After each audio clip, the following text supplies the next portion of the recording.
สวัสดีครับพี่น้องสวัสดีเมื่อสุขุสุขคนเด้ออยู่กับช่อง ON Thailand คือเก่าดีเลยพี่น้องตอนนี้กาสีมาให้เบิ่งวิธีชำแหละหมูสดๆเลยเด้อพี่น้อง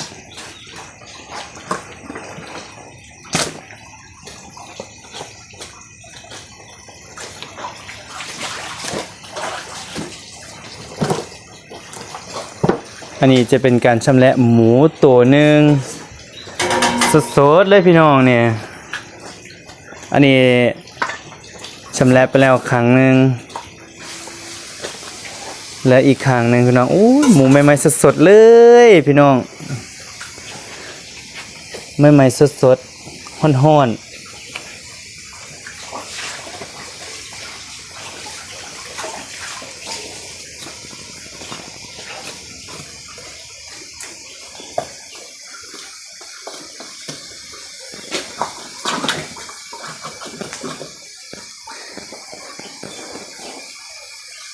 นี่ก็จะเอาดุกเลี้ยงออกนี่ก็จะเอาดุกซี่โครงดุกเลี้ยงออก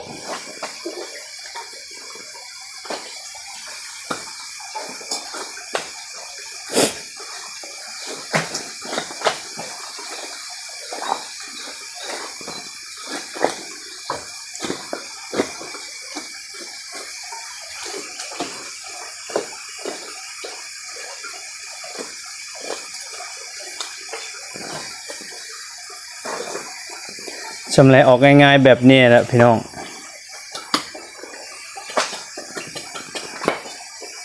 จุดๆเลย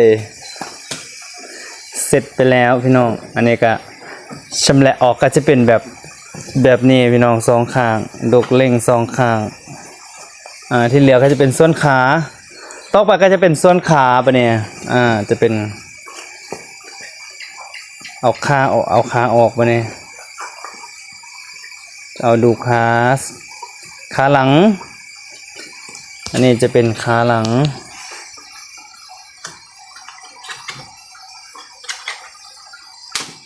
เนี่ยง่ายนิดเดียวทุกคนง่ายนิดเดียวเนี่ยขาหลังออกมาแล้วต่อไปก็จะเป็นขาหน้า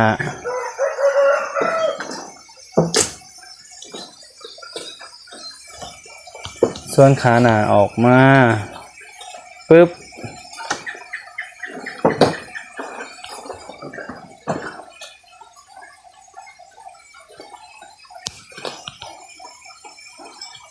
ต่อไปก็จะเป็นการแล่ดูออกได้ป่ะนี่เอาดูออกจากสะโพก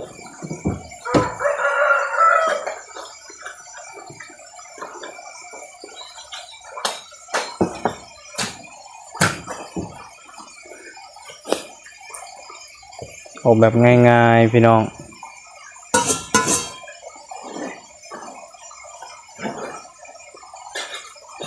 วันนี้เราก็จะมาปาดเป็นชิ้นส่วนออกส่วนแรกก็จะเป็นสะโพกพี่น้องอันนี้จะเป็นสะโพกจะมาแล่หนังออก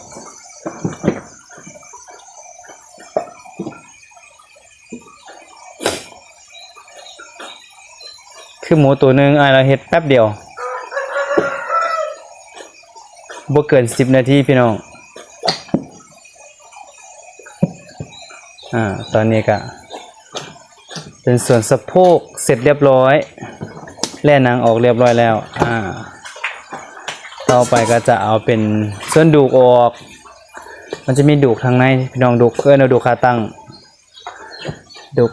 ข้างใน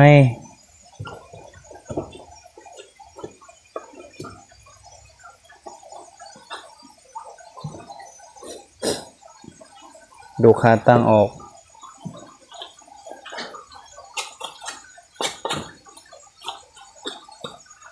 ที่สำคัญด้วยพี่น้องที่สำคัญมีดนี่ต้องแบบมีดนี่ต้องคมอันนี้ก็จะเป็นฝาสั่งสำหรับรับมีดพี่น้องเซตไปแล้วขาหนึ่งอาจจะเอาขึ้นรถล่อเสร็จไปแล้วขาหนึ่งต่อไปก็จะเป็น ส่วนไหล่3 สั้นเสร็จเรียบร้อย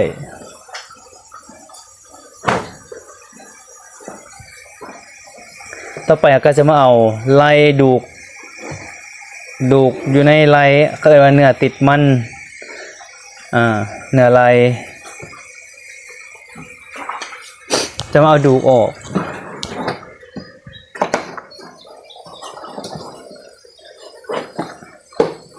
อันนี้จะเป็นเนื้อไหล่เราจะมาเอาแยกชิ้นส่วนออกจะเป็นข้อหมูย่างอันนี้จะเป็นคอหมูย่าง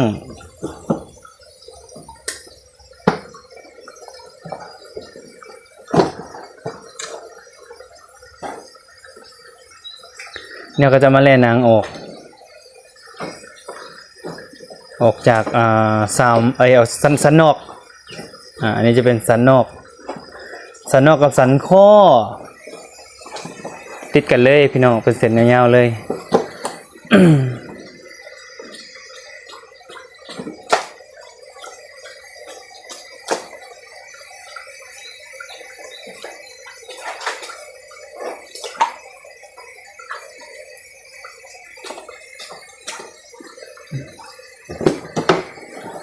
เสร็จเรียบร้อย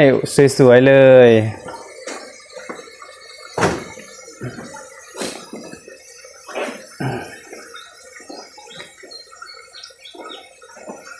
นี่ต่อไปเขาก็จะเอาดูกออกจากเนื้อไหล่อันนี้จะเป็นเนื้อติดมันจะเป็นฝาสร้างสำหรับรับมีด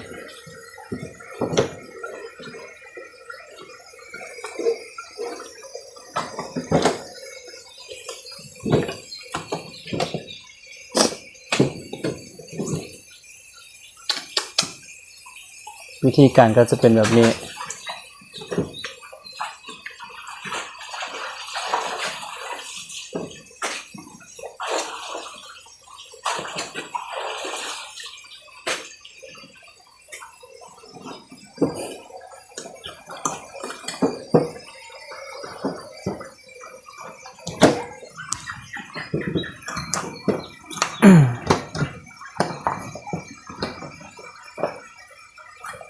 นี่จะเป็นดูกวี่อันนี้นะเราจะดึงดูกออกมา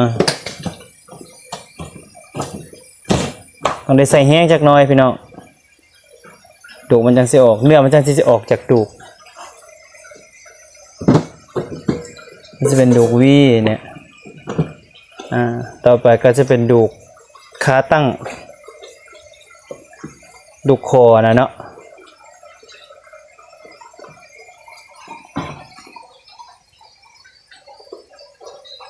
จะเป็นดูกขาตั้งออกมาแล้ว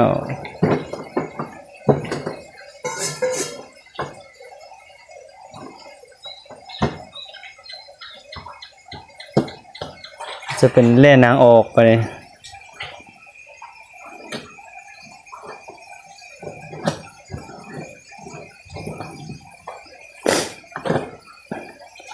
พี่น้องเบิ่งแล้วกะไปเฮียนเฮ็ดตามก็ได้เด้อสำหรับมือใหม่ที่ว่าเฮ็ดใหม่ๆจังซี่เฮ็ดบ่เป็นนี่ก็เบิ่งเลยพี่น้องเบิ่งตามคลิปเลยเฮ็ดตามคลิปได้เลยพี่น้องเฮ็ดง่ายๆ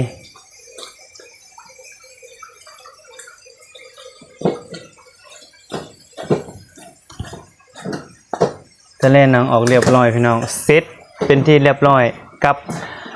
ครึ่งนึงอันนี้ก็จะเป็นอีกครึ่งนึงตัวหนึ่งพี่น้องพาซีกออกเป็น2ก็จะเหลือแค่ซีกนี้ก็เฮ็ดคือกันพี่น้องเฮ็ดคือกันเฮ็ดบ่ยากเฮ็ดคือกันให้แบบแบบเมื่อกี้นี่แหละพี่น้องเฮ็ดคือกันง่ายๆคือกันพี่น้อง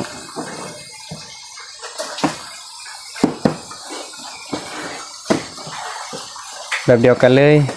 เอาส่วนสะโพกออกก่อนแล้วก็จะมาเอา3 สั้นตัด3 สั้นแบบนี้จุดๆเลยเห็นบ่ง่ายๆนิดเดียว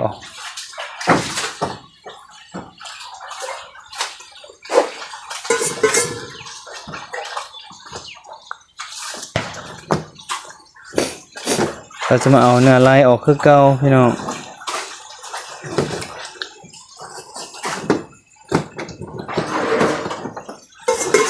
ไฟมันบ่แจ้งปานใดวะ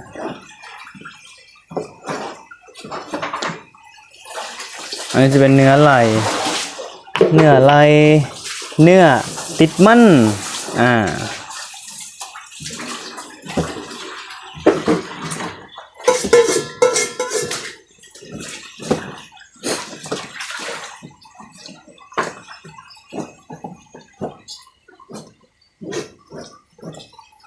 อันนี้แล่หนังออกจากสันนอกกับสันข้อ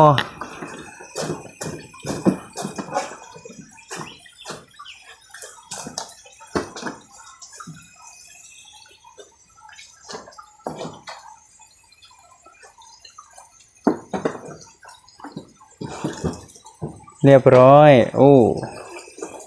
สวยให้ดูเนื้อติดมันต่อไปเขาก็สิมาเอาดูกออกเป็นพี่น้องนี่จะเป็นการเอาดูกออกคือเก่าดูออกจากเนื้อสะโพกเป็นว่าเนื้อแดงโอ้ยเป็นวัดกันหาตาเศร้าพี่น้องเอ้ย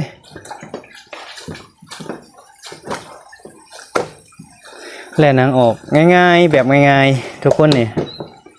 เบิ่งแล้วก็สามารถเฮ็ดตามได้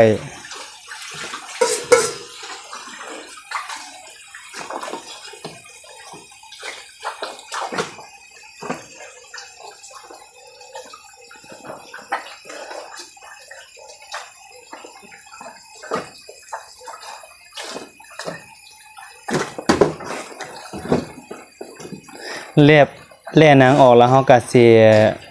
มาเอาดูกออกคือเก่า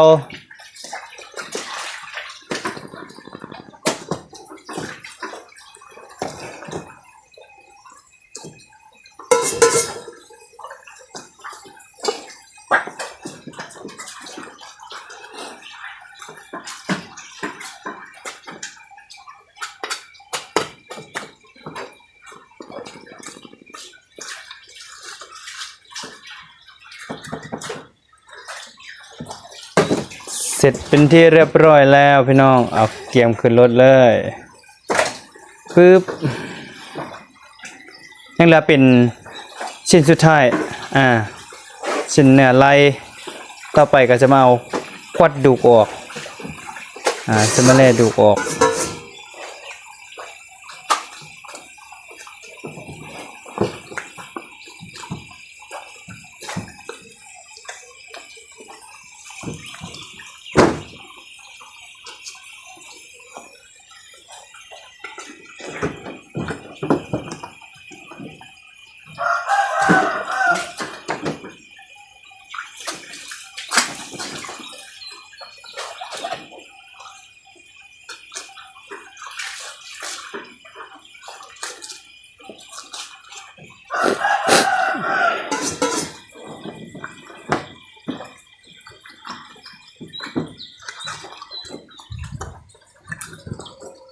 อันนี้เอาดูกวีออกเนี่ยพี่น้องดึงออกมาแบบนี้งัดออกมาแบบนี้แล้วก็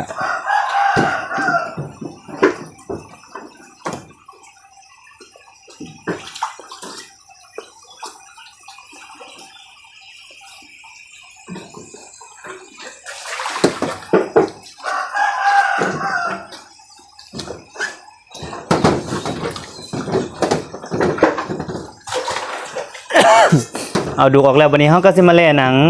คือเกาแล่หนังออกพี่น้องแล่หนังออกจากเนื้อชืดแบบนี้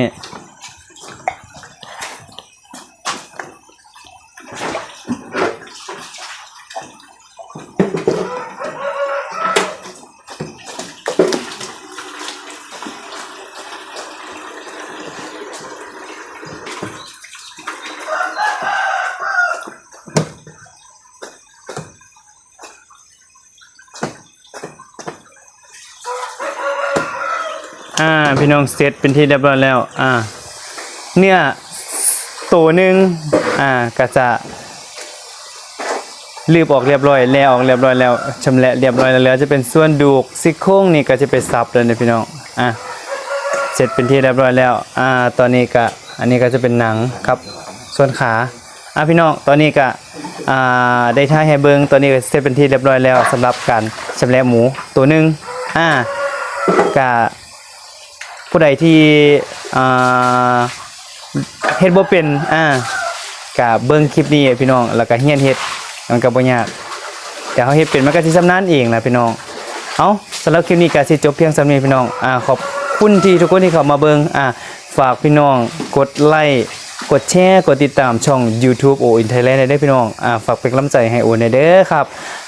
สิขอตัวลาไปก่อนแล้วบัดนี้สวัสดีครับ